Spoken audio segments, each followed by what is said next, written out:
पता ही है दस दे मैं तेन दस तू अमृतसर आया देखो बोल बोलो सब तो पहली तो गल है कि असी होर गलबात करन तो पहला अज जिहड़ा साडे पत्रकार वीरां दे नाल दो पत्रकारां दा मैनूं पता लग्या कि मिसबिहेवियर होया, कुटमार तक गल पहुंच गई। असी सारे दोनों फोरम और दोनों फोरमां दी सारी लीडरशिप असी तुहाडे तो इस गल की माफ़ी मंगते हैं और असी उस परिवार दे उस वीर दे नाल हां, सारे पत्रकारां दे नाल।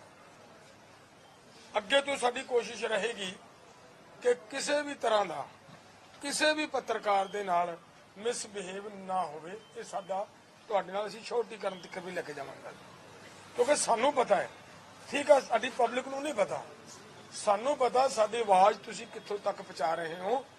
इस मोर्चे नूं जो हाइट मेरी प्रैस ने दिती है वो कोई बंदा होर दे नहीं सकता और वो तुसीं बहुत वड्डा वध के काम कीता सारिਆਂ ने। ਇਹਦੇ ਲਈ मैं कहना ज़्यादा होर गलबात करन दी बजाय मैं गलबात आपां पीछे वाल नूं वधीए सैटिस्फाई हो सारे सॉरी फील करन देते तुसीं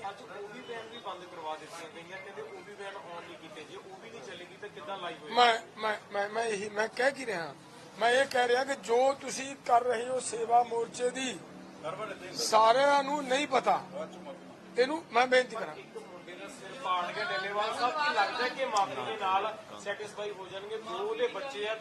देखो मैं कहना सी फिर भी एग्री हाँ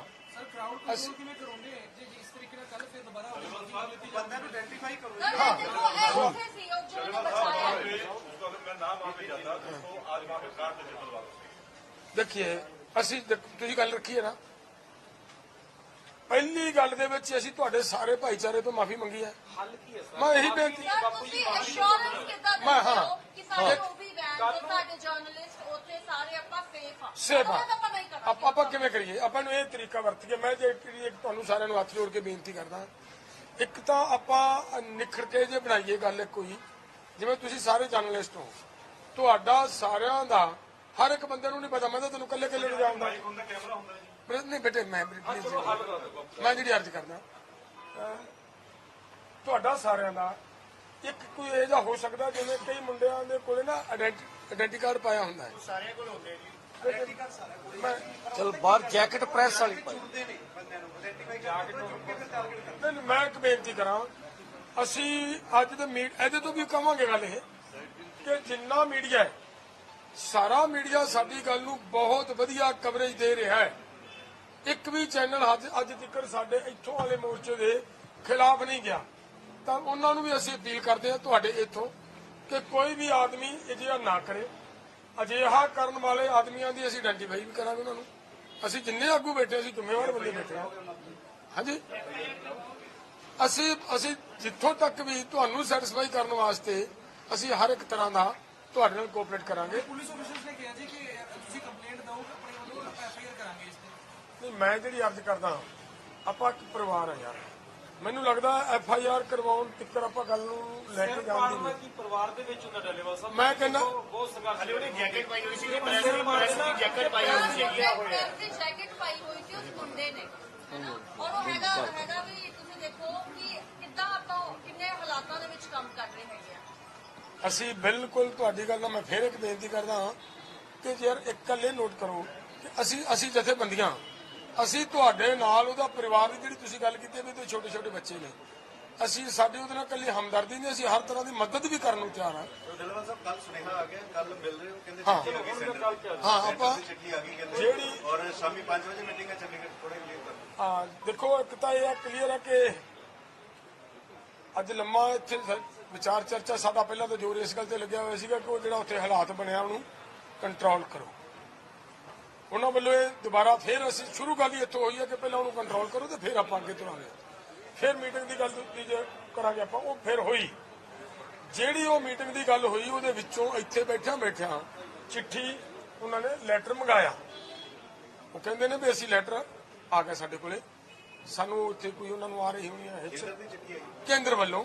ਕੇਂਦਰ ਵੱਲੋਂ ਚਿੱਠੀ ਇਹਨਾਂ ਕੋਲੇ ਆ ਚੁੱਕੀ ਆ।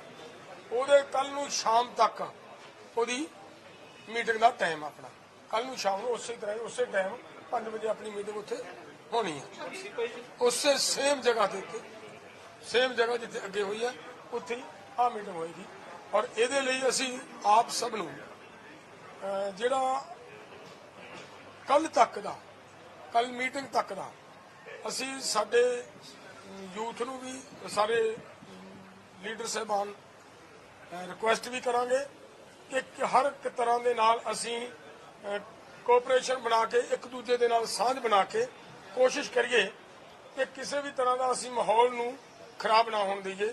ਇਹਨਾਂ ਗੱਲਾਂ ਦਾ ਅਸੀਂ ਧਿਆਨ ਰੱਖੀਏ। ਕੱਲ ਨੂੰ ਮੀਟਿੰਗ ਤੋਂ ਬਾਅਦ ਫਿਰ ਕਿਹੜੇ ਮੰਤਰੀ ਆ ਰਹੇ ਕੇਂਦਰ मैं करता हूँ। ਹਾਂ ਇੱਕ ਸਾਥ ਦੱਸਾਂਗੇ। देखिए, जो आज मोर्चे में ANI के पत्रकार मेरे बहुत मित्र हैं, सिकंदर जी और कर्ण साहब को भी मैं जानता हूं। तो जो उनके साथ हुआ, हम सब दोनों फॉर्म उसके लिए सॉरी फील कर रहे हैं। और एक जो हमने उसकी बात की तो क्या कैसे हुआ, तो उन्होंने जैसे मास्क लगाया हुआ था, जैकेट पहनी हुई थी, तो शायद इसका भी लगा भी ये शायद पुलिस कर्मी है। ठीक सर, ठीक है, मैं मान गया। नहीं मेरी गल सुन लो। ठीक है, नहीं ये भी नहीं ठीक है। दूसरा तो इस करके ये जो हुआ, पहले हमने कहला वो ठीक नहीं हुआ। और हम ये समझते भी जितना बड़ा ये आंदोलन आज खड़ा हो गया, जितना बड़ा ये आंदोलन बन गया, अब सरकार की मंशा ये होगी कि इस तरह की घटना हो और ये आंदोलन का नुकसान हो। तो मैं सभी जो भी हमारे ये प्रदेश पंजाब के या देश के लोग इस आंदोलन में जुड़े हुए हैं, सभी को अपील करूंगा भी कृपया अब इस आंदोलन की रक्षा करने का समय आ गया है। हम सबको अपने आंदोलन में गौर से देखें, पहचाने। और अब यूनियन जो है पूरी अपनी टीमों को ड्यूटियां लगाएगी कि हम आगे से ज्यादा सतर्क हो, रात में भी हो, दिन में भी हो, कि इस तरह की घटना किसी भी आने वाले समय में किसी पत्रकार से ना हो। और दूसरी मैं बात बताना चाहता हूं, चैनल वाला को ये नहीं दूसरा सवाल करेगा कि चैनल वाले को पीटना चाहिए। ANI एक ऐसा अदारा है जो सब चैनलों को अपनी रिपोर्ट भेजती है, तो ऐसा नहीं है। कोई भी हो, हम फिर आपको कहते हैं कि हम कल भी स्पष्ट किया था कि जो अपना क्या कारपेट हाउसेस हैं या जो चैनल के मालिक हैं, उनका नजरिया और हो सकता है। और जो हमारे समक्ष आप बैठे, आप लोग पत्रकार कर्मी हैं और आप हमारे घरों से हैं, हमारे भाई बंधु हैं, तो किसी पत्रकार से ऐसा करना, हमारा जो है मीडिया हाउस है, उससे विचारों का बिखरेवा हो सकता, पर मीडिया कर्मी से दुर्व्यवहार करना अच्छा नहीं है। और दूसरी दूसरा मैंने बोलने में 2 मिनट बस। देखिए, आज सुबह हमने जो कल अनुराग ठाकुर जी ने बोला, और इधर से भी कुछ संदेश हमें कल रात मिला था, और उसके बाद हमने वार्ता करने का मन बनाया। और सबसे पहले हमने 2 फोरमों में वार्ता की, बेशक पोजीशनें ठीक नहीं थी। उसके बाद में हमने पूरे आंदोलन के सभी लोगों से वार्ता की कि आज हम बिल्कुल पीसफुली रहेंगे, आगे नहीं बढ़ेंगे, आपने सुना होगा। और उसके फैसला करके लोगों से मैंडेट लिया कि अगर सरकार वार्ता करना चाहती है तो हमें वार्ता करनी चाहिए, आप इजाजत देते हैं। लोगों ने इस बात की इजाजत दी।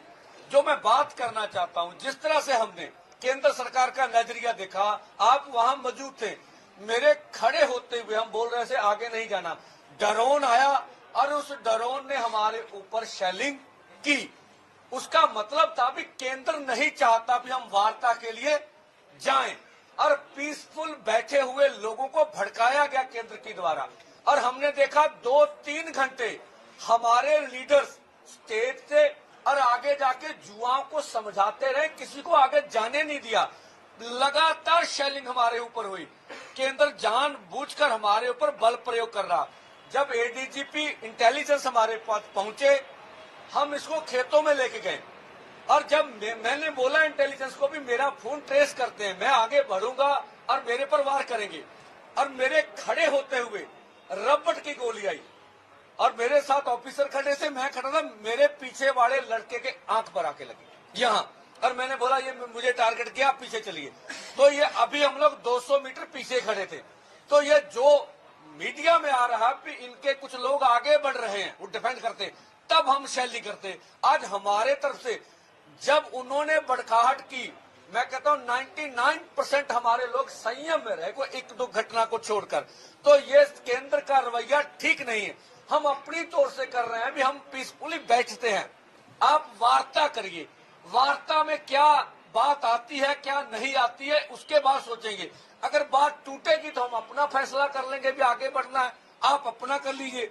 जब हम अपनी तौर से कर रहे हैं भी हम वार्ता के लिए तैयार हो रहे हैं और हम कह रहे हैं भी हम पीसफुली बैठेंगे, आज आगे नहीं बढ़ेंगे, तो उस समय केंद्र को शेलिंग हमारे ऊपर करनी नहीं चाहिए। तो ये जो मैं कहता हूं जो आंदोलन में हो रहा, हमें केंद्र सरकार खुद भड़का रही है। मैंने कल भी कहा था, अब पुलिस प्रहार नहीं कर रही, अर्धसैनिक फोर्स लगे हैं। अब देश का निज़्म कानून देख लीजिए, अर्धसैनिक बल तब लगते हैं जब इमरजेंसी हालात हो, दूसरे देश के ऊपर अटैक करना हो। अब केंद्र सरकार अपने किसान और खेत मजदूर को दुश्मन समझ के उसके ऊपर अटैक कर रही है। जब हम, मेरी बात पूरी है, जब हम पीछे वार्ता कर रहे थे तो हमारा ट्विटर हैंडल बंद कर दिया गया। डल्लेवाल साहब कह रहे मेरा पेज बंद कर दिया, और पेज बंद होने के बाद क्या मैसेज आया कि ये एंटी नेशनल एक्टिविटी कर रहे थे, तब इनका ट्विटर हैंडल बंद किया गया। तो ये ठीक नहीं है हमें एंटी नेशनल बताना और हमारे साथ इस तरह की बातें जोड़ना। और जो अब डल्लेवाल साहब ने बात की, हम इस परिस्थितियों में भी, कौन सी परिस्थितियां, आज फिर गिरफ्तारियां हुई हैं यूपी में। जिन यूनियन ने हमें समर्थन दिया था उनको सबको अरेस्ट कर लिया गया, ठीक है। महाराष्ट्र में अरेस्ट हुई है। अब देखे जो हमारे आंदोलन में लड़के 15-20 लड़के हैं जो अंबाला के थाने में हैं। अब जो खनौरी में, वहां से भी लड़कों को पकड़ के थाने में लिया गया।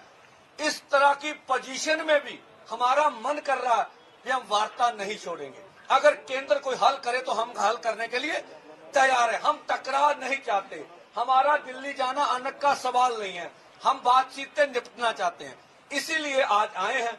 और कल की मीटिंग जैसे डल्लेवाल साहब ने बताया 5 बजे की तय हुई है, और इधर से हम कहते हैं कल भी हम पीसफुली बैठेंगे।